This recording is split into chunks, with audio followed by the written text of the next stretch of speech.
আজকে থেকে শুরু হবে বিয়ে বাড়ির ব্লগ। শুরু হয়ে গেছে আইবুড়ো ভাতের রিল দিয়ে। এই আমরা গেছি পৌঁছে, প্রচণ্ড শরীর খারাপ ছিল, কিন্তু বিয়ে বাড়ি মিস করলে চলে, সবাই মিলে একসাথে পৌঁছে গেছি ছোট পিসির একমাত্র ছেলে মানে আমাদের পিস্তত দাদার বিয়েতে। এই হচ্ছে আইবুড়ো ভাত, খুব সুন্দর করে সাজানো। জাস্ট এটা দেখো, আলপনা দিয়ে টুপাইদার দাদা রেডি করেছে। এখানে আইবুড়ো ভাত শুরু হয়ে গেছে। একদিকে খাচ্ছে টুপাইদা, আরেকদিকে আমাদের বউ আর গোগো বসে পড়েছে। ছবি তোলা থেকে শুরু করে এখানে চলছে প্রি ওয়েডিং শ্যুট। আর শুধু দেখো আমরা ব্যাক এন্ডে কি করছি, সবাই মিলে হা হি করছি যাতে ওর মজা লাগে।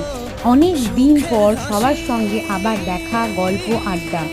খাওয়া দাওয়ার পরে সবাই মিলে একটা ঘরে ঢুকে হই হই করা আর প্ল্যান করা কিভাবে কি করব।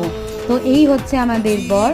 ইভিনিংয়ে বার্থডে কেক কাটিং দিয়ে আজকে আইবুড়ো ভাতের এই ছোট্ট মুহূর্ত এখানেই